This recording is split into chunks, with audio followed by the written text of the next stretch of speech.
Oi, gente, tudo bem com vocês? Comigo tá tudo ótimo. Essa semana eu fiz uma leitura fantástica que eu não esperava fazer e eu vim compartilhar ela com vocês. Foi assim, eu fui na casa de uma pessoa pra assistir um filme, né? E aí eu tava olhando os livros lá e ela falou, você quer pegar um livro? Pode pegar. E eu sou a louca dos livros, né? Aí eu falei, tá bom. E aí esse livro me chamou muita atenção. O livro é O Palhaço e o Psicanalista, do Christian Dunker e do Cláudio Tebas. O Christian Dunker, ele é um psicanalista super famoso, principalmente no YouTube, e ele é fantástico, adoro os vídeos dele, já vi alguns. Uns professores meus na Psico já passaram, inclusive, é super acessível e muito legal o conteúdo que ele faz.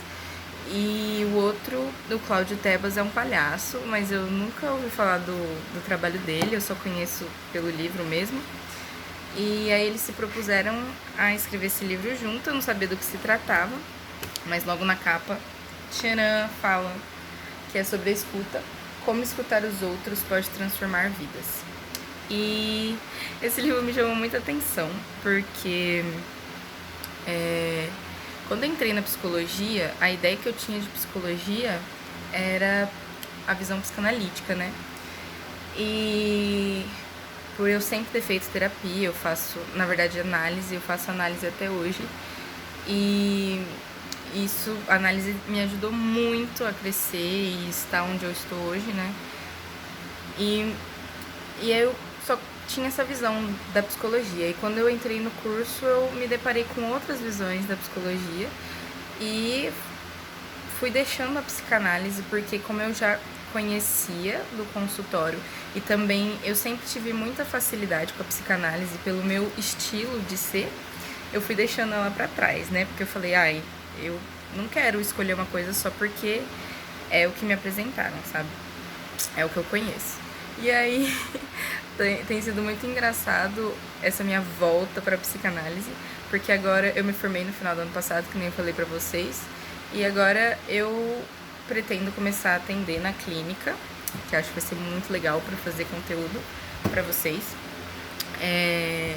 Só que eu tô fazendo muitas leituras, estão chegando até mim muitas leituras, né, sobre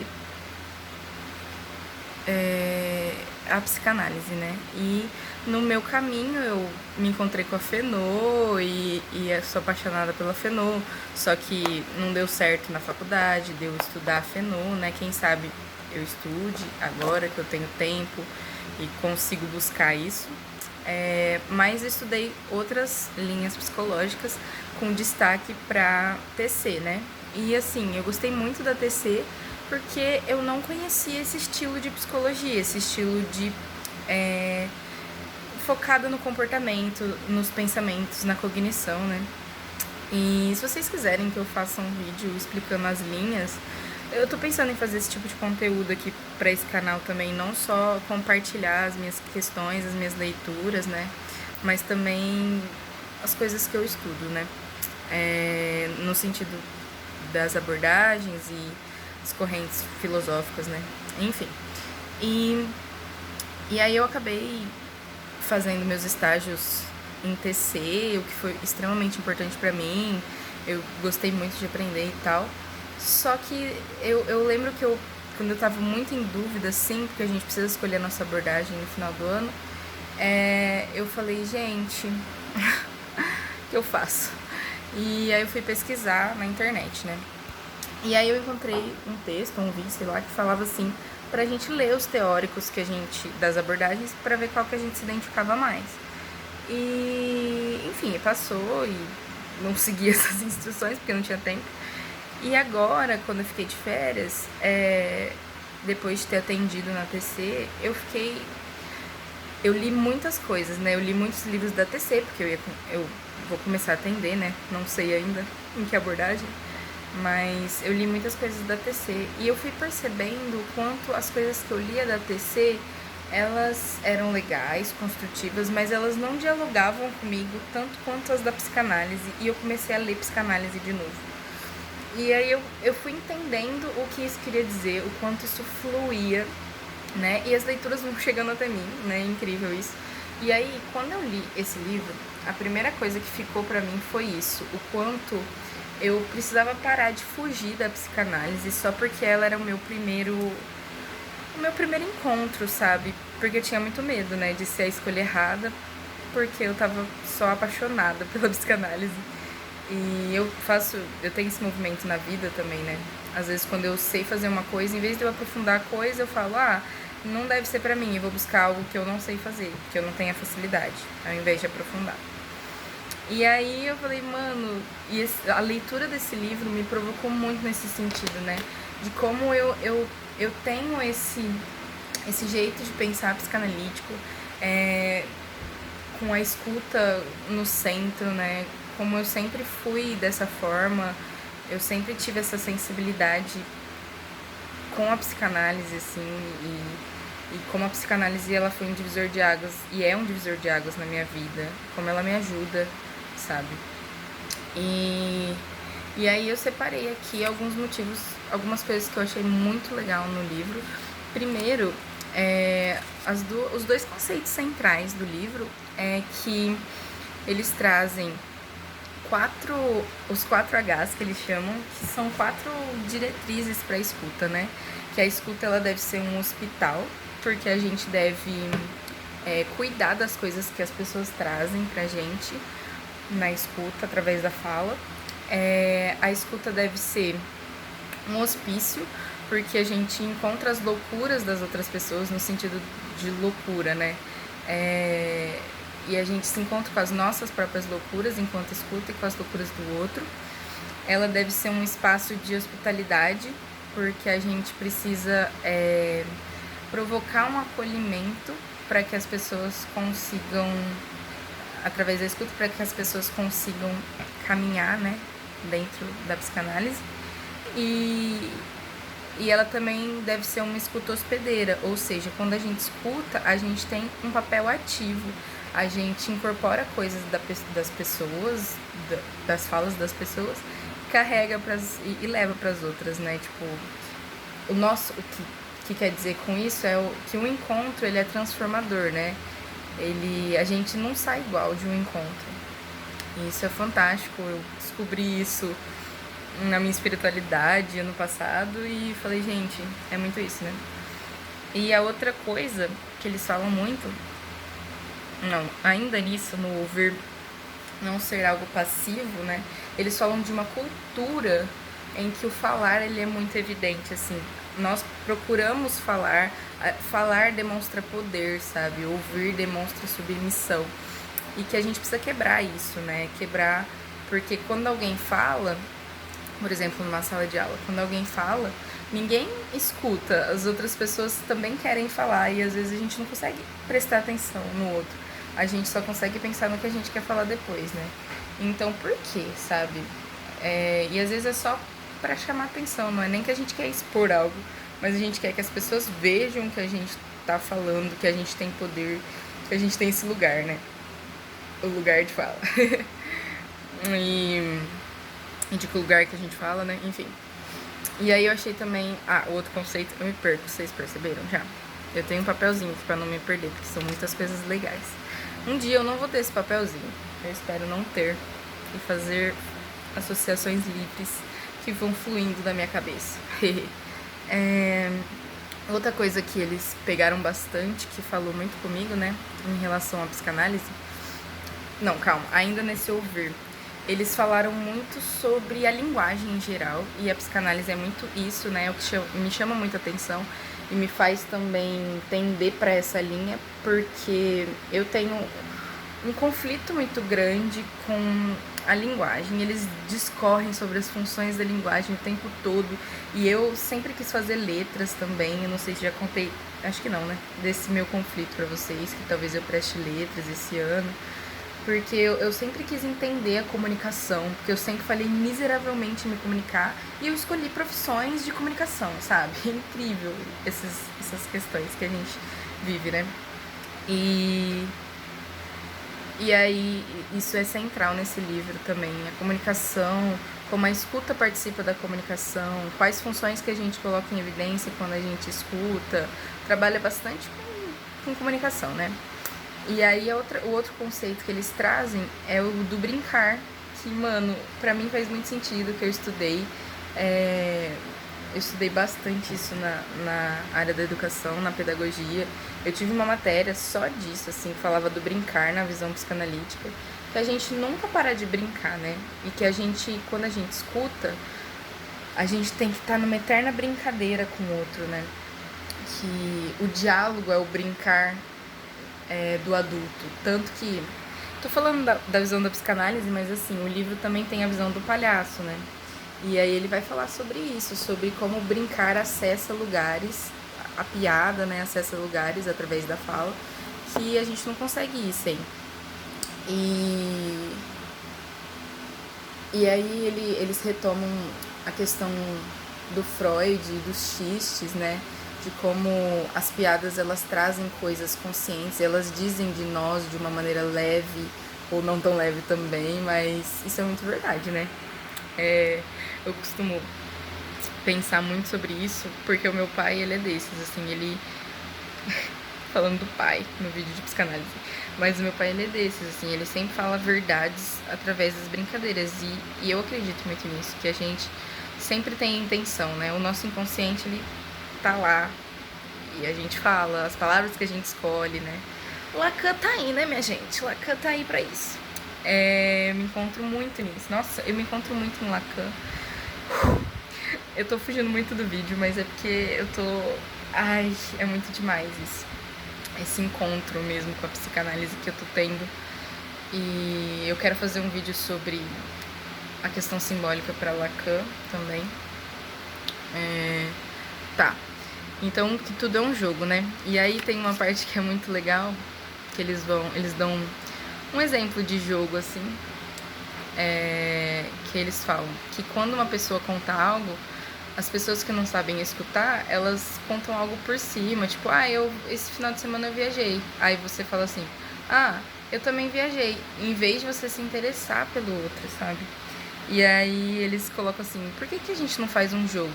Faz 3 perguntas sobre a viagem da pessoa antes de você contar algo seu, né?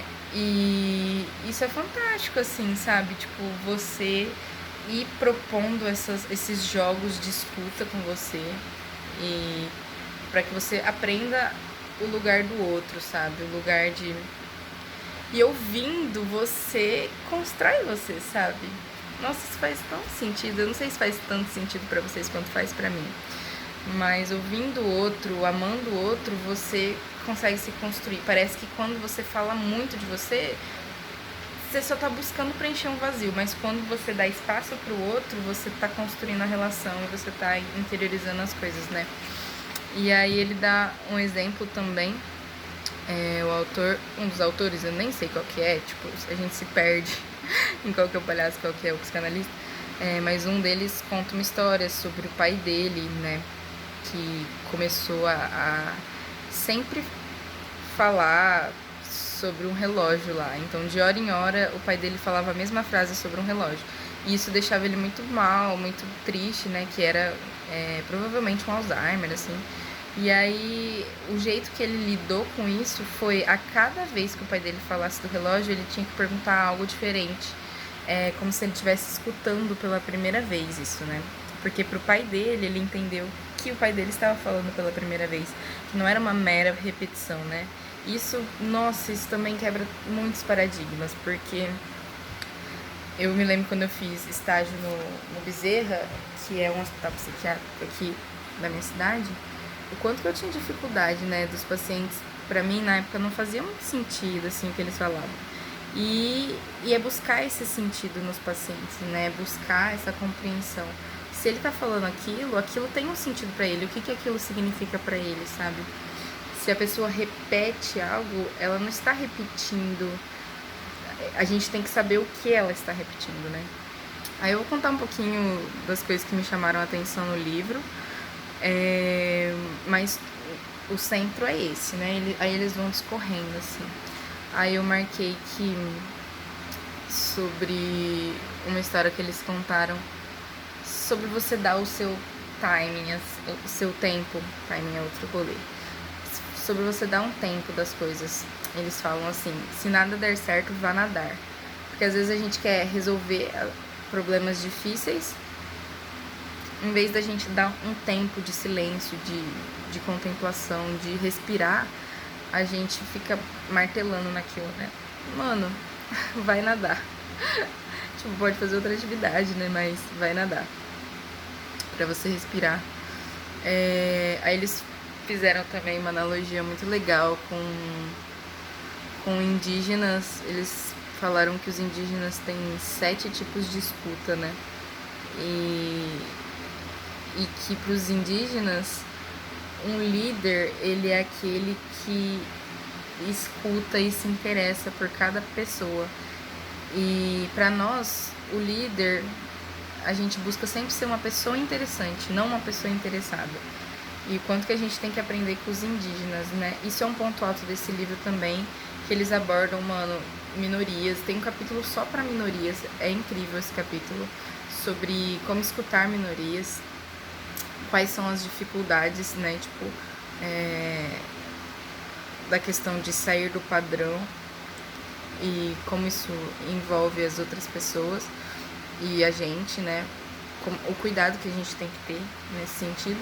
Tem um capítulo sobre era digital, super mega pertinente, assim, também. Sobre como se movimentar, né? Escutar, sobre as diferenças de escutar pelos meios digitais, de escutar pessoalmente, de trocar mensagem por telefone. Achei muito legal também, abriu muita discussão.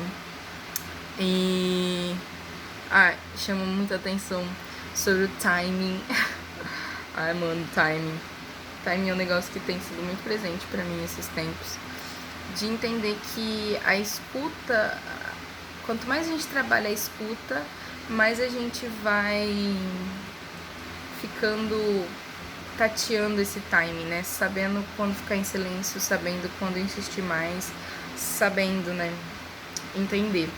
Eles dão um exemplo do vinho, que criaram uma técnica para saber sobre a fermentação do vinho. Eles colocavam o vinho no barril, isso muito tempo, né? E aí, quando saber que o vinho estava pronto, né? E aí, os especialistas, eles colocavam os ouvidos no barril e aí o vinho fazia um certo barulho quando ele estava pronto. E aí, esse barulho indicava que era a hora de tirar ele de lá. E eu assisti um dorama que o centro do dorama era sobre isso também. Era sobre a dificuldade. Mano, foi muito. Eu li esse livro, não, é tão perfeito. O centro desse dorama, o centro das questões desse dorama era a dificuldade de comunicação e expressão de sentimentos dos personagens. Era uma família e tinha várias questões assim no ar. Pra quem sabe, dorama são séries japonesas. Essa era coreana e eu gosto muito. Me chama. Como é que chamava? Cinderella Sister. E aí tinha essa questão, né, porque eles moravam todos num vinhedo. E aí eles tinham esse tempo de escutar o vinho, né? E a protagonista, que tinha todas as questões dela, ela era responsável em fazer o vinho perfeito, né? E você vai entendendo a metáfora disso. E quando eles trouxeram isso pro timing, sabe? Pra você, como você tem que conhecer a pessoa para que você entenda o timing, né? Como ouvir ela de forma que vai alcançar, que vai desenvolver um relacionamento, né? Aí eles falaram muito de empatia e simpatia. Simpatia é você se identificar com alguém, falar, nossa, essa pessoa é legal. E empatia é você se colocar no lugar dela, né? E eu tenho descoberto que eu sou uma pessoa muito, muito empática. Eu consigo me colocar muito no lugar das pessoas, mas eu também tenho descoberto que eu preciso viver mais. Eu preciso viver mais situações, né? Isso tem sido fantástico. Porque apesar de eu conseguir com perfeição, assim, quase, eu sou muito boa nisso mesmo. Em empatia, quando eu quero, quando eu tô, por exemplo, numa análise, né? Tipo, eu consigo acessar muito fácil os sentimentos das pessoas, mas muitas vezes eu não consigo entender porque eu não passei por aquilo. E aí, lendo esse livro, eu pensei também em como eu devia viver mais as coisas, né? Um exemplo que eu tô pensando aqui é que eu tô trabalhando com uma menininha autista, né? Tô fazendo estágio na escola e ela ama balé. E tipo, a gente se dá bem, mas eu fiquei pensando, eu nunca me identifiquei com balé, acho que fui uma das únicas crianças que não fez balé, assim, sabe, da minha idade, no meu contexto, sabe? Eu lembro que todas as minhas amiguinhas faziam balé na época, White People Problem, enfim, mas, mas eu não gostava, assim, eu fiz jazz, enfim. E aí é interessante, sabe? Porque como eu não fiz balé, eu não consigo acessar, sabe? Eu nunca vou acessar o sentimento da pessoa, porque eu não sou a pessoa. Mas eu acho que se eu fizesse balé, eu conseguiria entender melhor, sabe? Por exemplo, quais são as posições, dialogar melhor com aquela pessoa. E eu sou esse tipo de pessoa que, quando se interessa por alguém, busca entrar no mundo da pessoa, sabe? Mas eu não me permito muito viver de fato aquilo. Eu sempre fico pondo regras. Então, por que não, sabe? Por que não ir buscar fazer balé? Eu tô procurando um lugar pra fazer balé agora. Isso, assim, me chama muita atenção, né? Falou também sobre a diferença de controle e cuidado, que é muito tênue. Cuidado, ele dá liberdade, o controle, não. É basicamente isso. Mas me chamou muita atenção porque na minha espiritualidade, Deus estava trabalhando comigo muito sobre essa palavra cuidado, né? Que ele queria que eu cuidasse das pessoas. E aí, lendo isso, eu pensei, preciso não controlar. Acho que foi uma forma gostosinha dele falar pra mim de um jeito pontual, sem eu me ofender, que eu preciso parar de controlar e cuidar mais das pessoas. Aí teve uma história que me chamou muita atenção também, sobre aproveitar o simples do cotidiano para treinar essa escuta ativa, né? Que ele contou sobre uma mulher que trabalhava num café e que tratava os clientes de uma forma específica e que as pessoas elas voltavam lá por causa dessa mulher, sabe? E por conta desse jeito particular que ela tratava. E eu acho que isso me chamou muita atenção, né? Essa pessoalidade, assim. E você só consegue ser pessoal quando você presta atenção no outro, né? E aí teve outra história também que falou bastante disso, que era um relato de caso, assim, que a pessoa estava muito irritada por algo específico e o psicólogo, o psicanalista não conseguia acessar isso, né? E aí até que ele teve um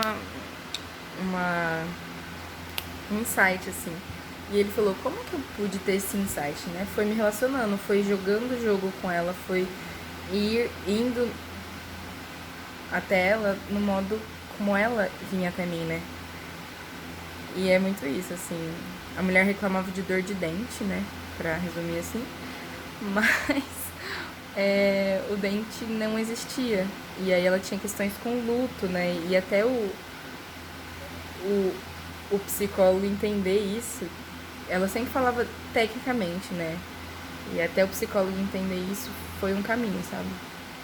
E é fantástico isso. Acho que é mais isso. Ah, tem essa parte legal também.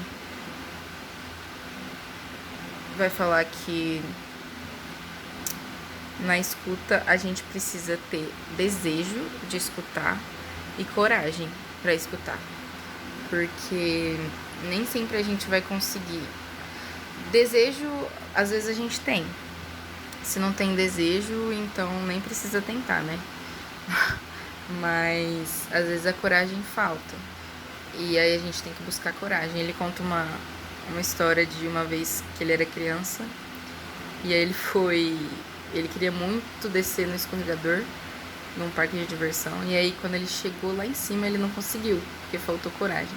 E ele falou que com a escuta é isso também. A gente tem que buscar identificar para onde vai os nossos desejos e a nossa coragem, o que vale a pena ser vivido ou não, que tipo de relação a gente está estabelecendo com o outro, né?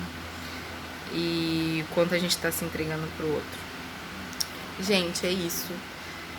Esse livro foi pra mim muito fantástico. Eu tô pensando muito na psicanálise e sobre como eu me identifico com a psicanálise.